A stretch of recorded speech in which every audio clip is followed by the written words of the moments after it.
Now, he, of course, is more than annoyed, would be an understatement. Yeah. He has a family and he has a lot to protect, including his brand. But to the extent that he's saying, hey, come after me criminally, that could be likely. Why do I say that? Because New York, and what's alleged in this complaint is forcible compulsion. What that means in English is that it's saying that he held her down, her, and that, of course, the allegation is that Mr. Combs did the same thing. And so if those facts are actually accurate, it would require an investigation by prosecutors. And if true, right, you could pursue it criminally.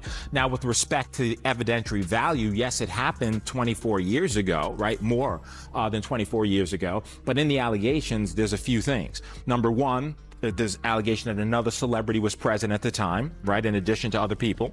Number two, there's the claim by the victim, right, that she left, that she went and she was seen by a gas attendant who saw her in distress. Number three, that she phone called her dad, who showed up, the 13-year-old, and now removed her. So civil complaint, simply allegations, needs to be proven in a court of law, but if true, it could rise.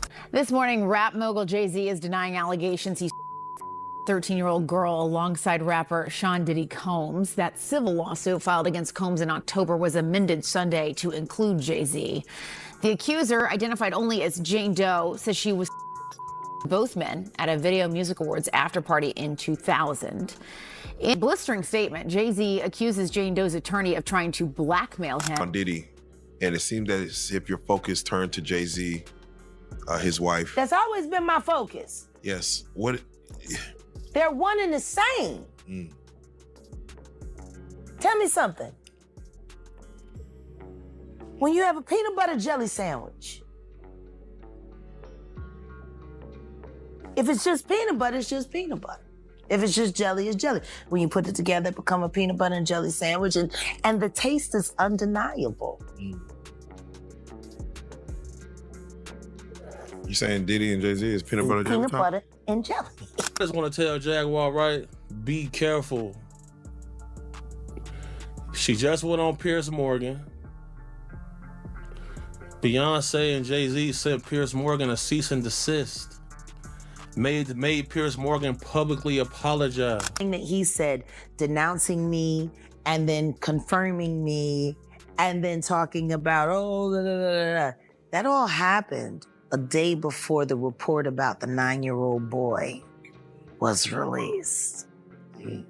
And before people started confirming that the video that was being shopped around was Bieber and Diddy. Today, it's about to get dangerous for a lot of people, so if you out here doing what you're doing, because y'all not me, so you better be on your P's and Q's. It's about to get ugly. This is when people start to turn up dead right now. So keep that in mind. At 65, Magic Johnson has finally addressed shocking allegations, openly discussing how Diddy and Jay-Z allegedly played roles that negatively impacted his son's life. In an interview, Magic used a memorable metaphor to describe the duo, saying, "Diddy and Jay-Z are like peanut butter and jelly. Separately, they're just peanut butter and jelly, but together, their impact becomes undeniable." This bold statement immediately captured attention, especially given the gravity of the accusations. According to Magic, their alleged actions cannot be viewed in isolation, and their influence, when combined, has created ripple effects across the industry and beyond. These comments have once again put the spotlight on the controversial legacies of two of the most influential figures in hip-hop. Magic's remarks are tied to ongoing allegations involving both Jay-Z and Diddy, which have resurfaced due to a recently amended lawsuit. Filed in New York, the lawsuit accuses Jay-Z and Diddy of engaging in misconduct at an after-party for the 2000 Video Music Awards. The plaintiff, identified only as Jane Doe, alleges she was just 13 years old at the time and endured a horrifying ordeal at the hands of the two men. According to her claims, she was approached outside the VMAs by a limousine driver who identified himself as working for Diddy. The driver allegedly promised her entry into an exclusive party, luring her into what would become a nightmare. Once at the private location, Jane Doe says she was pressured into signing a non-disclosure agreement before being handed a drink she now believes was spiked. The criminals. Diddy is a drug dealer, and so is Jay-Z.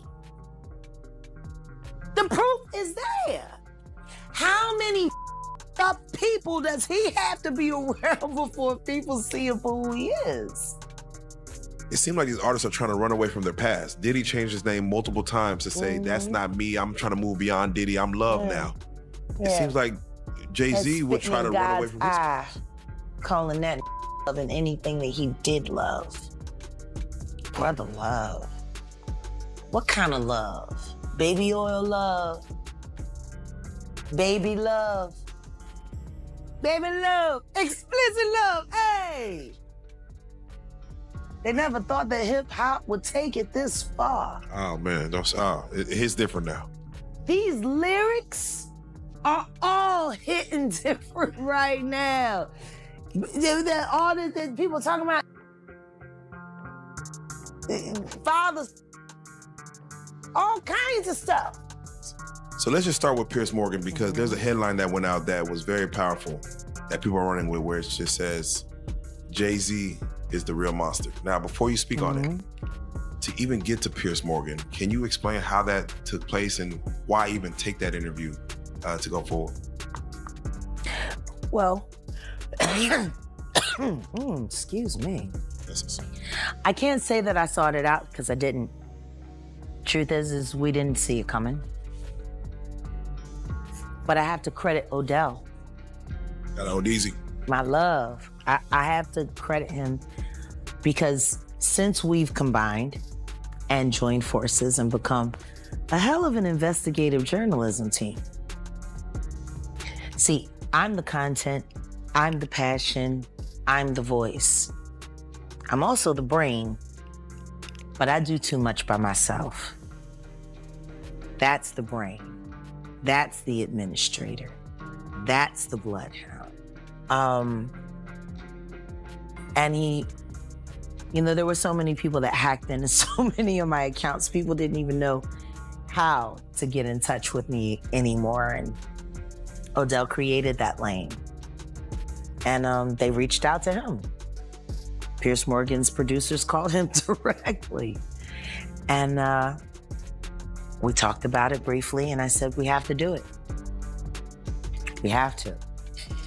Because the one thing I know about Piers Morgan is he is smart prey. And not only is he smart prey, he is a great conductor of information. He also vets things viciously. And I want to thank you for that. Because if my word is good enough to make it through Piers Morgan's firewall of please don't sue me, then I guess he just vetted me for every ounce of real life content on this big couch. We thank you for that. Jay-Z and Diddy have both vehemently denied the allegations. Jay-Z has issued a strong statement calling the claims baseless and accusing the plaintiff's legal team of attempting to extort him. This is a shakedown, he said, describing the lawsuit as an attempt to damage his reputation and force him to settle. Similarly, Diddy's legal team has dismissed the accusations as entirely fabricated, emphasizing their confidence in the judicial system. However, the resurfacing of these allegations has put both men's pasts under intense scrutiny, reigniting old rumors and raising questions about their conduct during the early 2000s. The case has also sparked renewed discussions about the role of power dynamics in the entertainment industry. Critics argue that figures like Jay-Z and Diddy have built their empires by exploiting others, using their wealth and influence to avoid accountability. The lawsuit has highlighted how vulnerable individuals, particularly women and minors, are often targeted and silenced in an industry that prioritizes profit over ethics. Jane Doe's decision to come forward, despite the risks to her privacy and safety, has been praised by advocates for justice who hope her case will encourage others to speak out. There wasn't nothing towards Keisha. I mean, she knows that. And everybody that with a brain knows that. That's not even how I operate. You want to hold the magazine? Just shout out Juicy Mac. How you stepped on many people. Beyonce. I really did come up on Beyonce, like, and I really did, like, look at her for inspiration. And I was just like, that song and what I said just went way too far because I do love, like, her. And I like, get chills when I see her perform. And she is a gang of inspiration. I just felt like, dang, I really did come up on Beyonce, like, and I really did, like, look at her for inspiration. And I was just like, that song and what I said just went way too far because I do love, like, her. And I like get chills when I see her perform. And she is a gang of inspiration for all artists, you know what I'm saying? Like, so I just felt like, damn, I just missed out on the party. That's okay. Well, but that's good. See, and with maturity comes clarity. You know, I mean, because you don't owe an explanation, but I know, like, you're a fan of music. Yeah. As much as you are a contributor Yeah. to the culture. So Yeah, so I just hit everybody and said, how was the show? Well, all you do is look at Instagram. That was a show, a whole Yeah. goddamn show on Instagram. Well, what I will say is that she definitely looks amazing, sounds amazing, performs amazing. There was a part during the show where she was singing Resentment, and she said, I'm better than that mediocre white bitch could, or something like that. And the whole audience was looking at each other, and it was interesting because she typically don't come out that bag. Yeah. In the midst of this drama, Diddy's legal troubles have escalated further. He is currently facing separate federal charges related to allegations of trafficking and exploitation. These charges paint a disturbing picture of systemic abuse and have added another layer of complexity to the ongoing legal saga. Observers speculate that Diddy may attempt to shift some of the blame onto Jay-Z in an effort to reduce his own culpability. This strategy, while risky, could potentially complicate the narrative and create reasonable doubt in the minds of jurors. However, if perceived as disingenuous, it could backfire and further damage Diddy's credibility. As the case unfolds, the public remains captivated by the revelations and speculations surrounding two of hip-hop's most iconic figures. The allegations have cast a shadow over their legacies, forcing fans and critics alike to reevaluate their contributions to the industry. While Jay-Z and Diddy have built empires that extend far beyond music, their reputations now hang in the balance, with each new development adding to the uncertainty of their futures. For Jane Doe and others who have spoken out, the pursuit of justice represents a long overdue reckoning with the abuses of power that have plagued the entertainment world for decades.